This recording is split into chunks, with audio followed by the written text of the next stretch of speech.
هل المواطن البسيط اللي ياخده تمام ولا ياخده مثلا حد مرفه عنده عربيه مثلا 3000 سي سي 8.5 مليون جنيه ده اللي ياخد الدعم؟ هل ياخد الدعم السفارات الاجنبيه اللي موجوده في مصر؟ هل ياخد الدعم الفنادق السياحيه 5 نجوم؟ هل ياخد الدعم الطاقه المصانع كثيفه الاستخدام للطاقه؟ لا طبعا. اللي هياخده الطبقه المتوسطه ومحدوده الدخل، وعاوزين اللي نوفره من هنا الدوله ما تاخدوش في حته ثانيه، لا الدوله تحطه في التعليم، تحطه في الصحه. يعني احد سفراء الدول الاجنبيه بيقول انا مش فاهم ليه مصر بتدعمني ب 35 يورو وانا مسافر اسكندريه. ده سفير دوله اجنبيه، دوله اوروبيه. بيقول ان احنا بحسس ان سعر البنزين، فانا كده اكني بدعمه بطريقه غير مباشره. 35 يورو وهو مسافر اسكندريه ليه ان شاء الله يعني. طيب حديثك كده معنى كده ان اولا بنزين 95 هيخرج من كل انواع الدعم. طبعا مفيش منطق يقول ان احنا نستمر في دعم البنزين 95. طب في مؤشرات الرقم اللي هيوصل له مثلا؟ لا السعر العالمي. السعر العالمي في حدود كام؟ 5 جنيه. بنزين 95 هيكون في حدود 5 جنيه. طيب بتتكلم على ترشيد الكميه، مفيش اسعار هتتغير في ال 92 وال90 والسولار، لا انما بتتكلم على الكميه اللي هتخصص او اللي هيبقى يعني ده خلي بال حضرتك برضه احنا يعني عموما يعني سياده الرئيس والدكتور رئيس الوزراء ووزاره البترول ان لن يتم اخذ اجراء بدون حوار مجتمعي. لن تنفرد الحكومه او سياده الرئيس باخذ قرار دون الرجوع للمواطنين واداره حوار مجتمعي، ولازم الشعب يحس ان هي دي مصلحته ودي امواله هو بيحافظ عليها عشان ترجع له مش عشان تروح في حته ثانيه. تمام؟ وبالتالي في حوار مجتمعي كامل. اذا كنا هندي الكارت ذكي لاي مواطن اللي واخد الدعم، اتفضل معاك 150 لتر 200 لتر في الشهر ايا كان ما ده هيصبح حق كل مواطن يا دكتور باسم. حق كل مواطن. كل مواطن ده هيبقى من حقه. بس برضه هنرجع نقعد نسال نفسنا كام سؤال. ايوه. ويمكن لو قدرنا حلقه نقاشيه، ما احنا اعتبرنا احنا في جزء مبسط من بدايه هذه الحلقات النقاشيه، تهيئه الراي العام عشان الناس تبقى فاهمه ومستوعبه داخل عليها. هتفتكر حضرتك لو واحد عنده عربيه مثلا ب 300,000 جنيه انا هدي له دعم؟ هتفتكر لو حضرتك نفس الاسره وعندها 4 عربيات واستهلاكها مثلا 200 لتر لكل سياره يعني 800 لتر وانا بدعم كل لتر ب 3 جنيه فانا بدعمها ب 2400 جنيه. طب الاسره الفقيره اللي ما عندهاش عربيه اصلا ايه الدعم اللي هي خدته؟ ما خدتش حاجه. طب ما انا اخد من ده وادي للفقير المتواضع اللي ما عندوش حتى عربيه يركبها، اسيبه ليه؟ يعني حكايه اللترات اللي هي 150 لتر تقريبا كل دي مجموعه من الافكار اقتراحات. فاهم؟ ما بنقولش دي انها معلومه.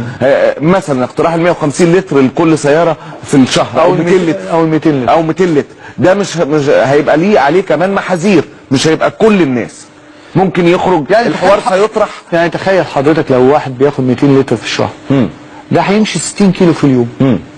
وده كلام منطقي جدا. لو اي واحد فينا بيروح شغله وبيرجع وعنده مشوار صغير 60 كيلو في اليوم كويس. وبعدين خلي بال حضرتك بقى احنا عندنا سلبيه خطيره جدا في مصر. اتفضل. بصوا في اللي بيسموا الخروج الواحد من بيته لمكان عمله بيسموها رحله. لقوا قعدوا يحسبوا متوسط عدد الركاب في الرحله في السياره الخاصه. طلعت كام في مصر؟ 1.2. يعني احنا كمصريين نمط سلوكنا وادائنا ان كل واحد بيركب عربيته لوحده. بس دلوقتي النمط ده بدا يتغير.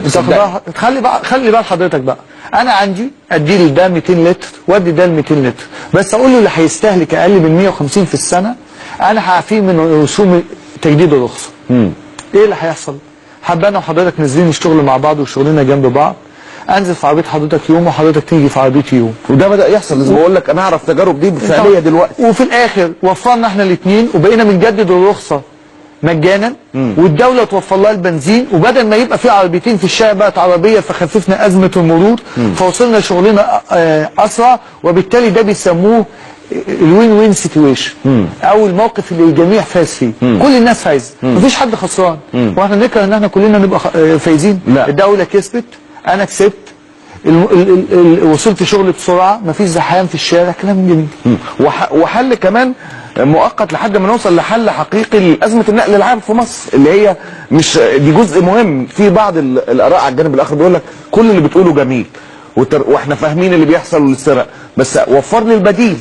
انت بتتكلم على حاله من يمتلك عربيات، انما اللي ما بيمتلكش عربيات او ممتلك حاجه بتعينه على انه ذل الشوارع، وتعلم ذل الشوارع وذل الاتوبيسات وما يجري فيه، يقول لك طب ما انت وفر لي بديل محترم.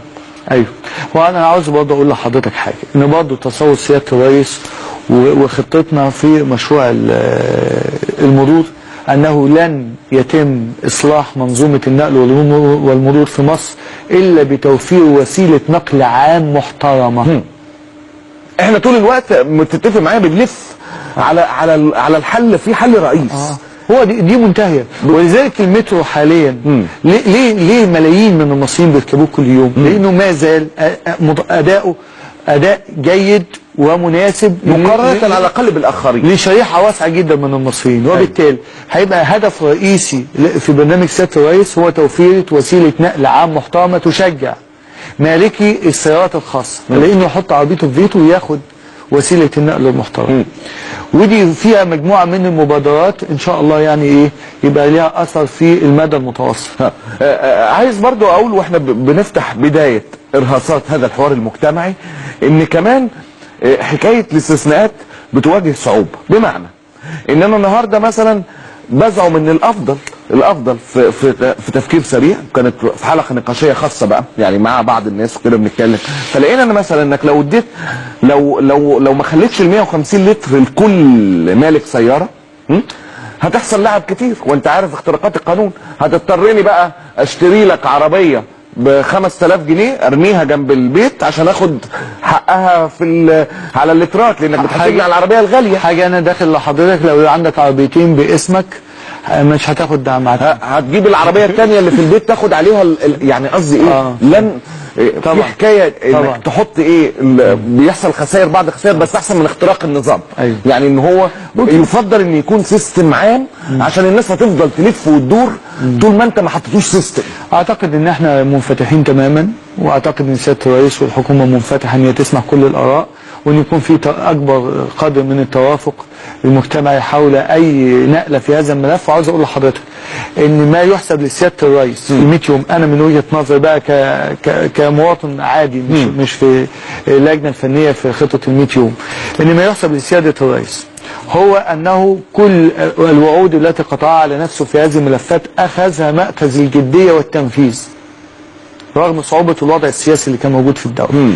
نمرة 2 انه بنهايه ال 100 يوم من يوم ادائه لليمين الدستوريه حاسب نفسه امام الشعب، وده شيء جديد بالنسبه لنا كمصريين، ان احنا نشوف رئيس الدوله واقف بيقول انا عملت في دي ادي لنفسي 75 وعملت في دي ادي لنفسي 40 وانا اتحمل مسؤوليه كامله. هذا نمط جديد وغير مسبوق ان احنا نشوف رئيس دوله بيحاسب نفسه قدام شعبه، وده شيء جميل بيحسسنا ان احنا بعد الثوره لا احنا داخلين على مرحله ثانيه، الشعب هو صاحب الاراده وصاحب السلطه وصاحب الكلام. وفي سبيل تطوير ده في ناس كتيره، واحنا قلنا ده ان ما كانتش راضيه على الارقام، بتقول ارقام مبالغ فيها.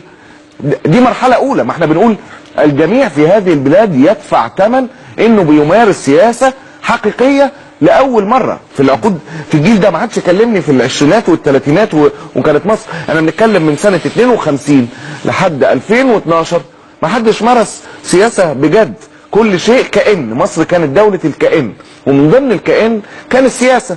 فالرئيس كمان ما هو يعني لو مش دفاعا عن الرئيس ولا نسله كان المسلك اطلاقا، ولكن الرئيس ما انت مجبر الرئيس يتعلم فيك، والاحزاب تتعلم فيك، والدنيا كلها تتعلم فيك. ما هو الشعب هنجيب مين يعني؟ طلعهم بعثات بره يتعلموا وبعدين يرجعوا. اعتقد ان ده اداء لازم الشعب كله يتعاون ليصل لنتيجه.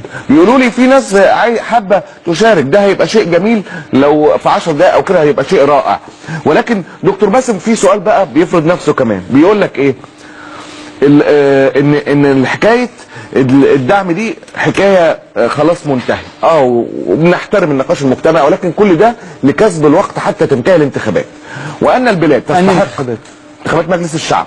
طب وانا افتح الموضوع قبل انتخابات مجلس الشعب ليه؟ ما هو بيقول لك، ما انا هقول لك اهو الذي يقال. يعني انا الافضل ان انا اغلق الملف تماما لما بعد الانتخابات البرلمانيه. ما اتكلمش عنه. ده المنطق بيقول كده. المنطق بيقول كده. وما اجيبش سيره وانكر واسكت، وبدل ما نازل 34,000 طن سولار 44,000 طن، وبدل ما نازل 12,000 طن بوتاجاز